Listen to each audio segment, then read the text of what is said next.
সে অনেকদিন আগের কথা। এক জঙ্গলে একটি শিয়াল বাস করত। সে যেমন ছিল খুব চালাক, তেমনি বেশ অহংকারী।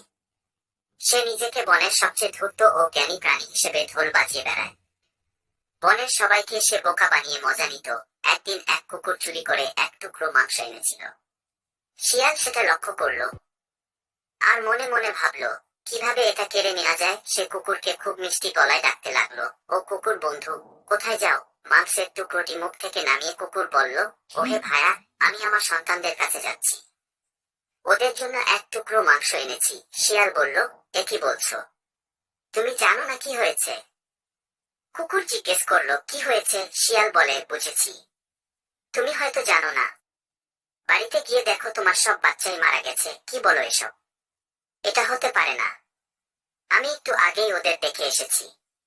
চালাক শিয়াল বলল, বিশ্বাস না হলে গিয়ে দেখো। তোমার বাচ্চা মারা গেছে তাতে আমার কি? এই কথা বলার সঙ্গে সঙ্গে কুকুর মাংসটি ফেলেই দৌড় দিল বাড়ির দিকে। আর চতুর শিয়াল মাংসটুকু একা একাই খেল। বাড়ি গিয়ে বোকা হয়ে গেল কুকুর। সে দেখে তার বাচ্চারা উঠোনে খেলছে। সে বুঝতে পারে শিয়াল তার সঙ্গে চালাকি করেছে। যাই হোক, সুযোগে সে চতুর শিয়ালকে শিক্ষা দেবে বলে প্রতিজ্ঞা করে। কদিন পর ধূর্ত শিয়াল গভীর বনের মাঝখান দিয়ে হাঁটছিল। হঠাৎ সে দেখতে পায় সরোবরের পাড়ে কতগুলো কুমির ছানা খেলা করছে। তার লোভ হলো। সে কুমিরের ছানাগুলোকে তার ভোজন হিসেবে পেতে চাইল। তাই সে কুমিরের সঙ্গে ভাব জমাতে এগিয়ে গেল। শিয়াল বলল, আরে কুমির ভাই, কেমন আছেন? আর আছি রে ভাই, বাচ্চাদের নিয়ে আর পারছি না। ওদের রেখে শিকারে যেতে পারি না। যদি কেউ এসে ওদের খেয়ে নেয়। শিয়াল এবার মুচকি হেসে বলল, অযথাই চিন্তা করছেন, জানতো আমি আছি এখানে। দেখি কে খেতে আসে ওদের। আপনি নিশ্চিন্তে শিকারে যান। কুমির মশাই ধূর্ত শিয়ালের চালাকি বুঝতে পারো না। সে শিয়ালকে রেখে শিকারে চলে যায়। এদিকে শিয়াল ইচ্ছেমতো এক এক করে সব বাচ্চা খেয়ে সাবার করে দিয়েছে। কুমির ফিরে এসে দেখে বাচ্চাও নাই, শিয়ালও নাই। মনে মনে প্রতিজ্ঞা করে, সুযোগ বুঝে তোর ঘাড় মটকাবো আমি। শিয়ালের চাটুকারিতায় অতিষ্ঠ হয়ে গিয়েছিল সবাই।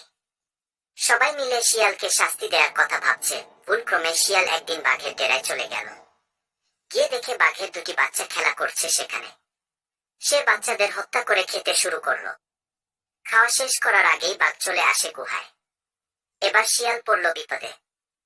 পালাবে কিভাবে? বাঘ গুহায় ঢুকে কোনো কিছু বোঝার আগেই শিয়াল দিল দৌড়।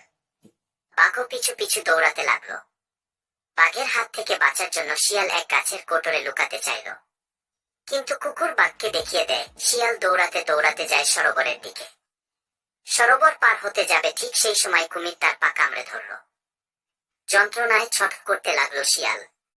কোনো ক্রমে পা ছাড়িয়ে আবার ডানায় উঠল শিয়াল। ডানায় বাঘ আর জলে কুমির। মহাবিপদে পড়ে গেল চালাক শিয়াল। বাঘের হাত থেকে আর রেহাই পেল না সে। ঘাড় মটকিয়ে রক্ত স্নান করলো বাঘ মশাই। কুকুর আর কুমিরের স্বপ্ন এতদিনে পূরণ হলো। আর সমস্বরে বলে উঠল, ধূর্ততা বিপদের কারণ হয়।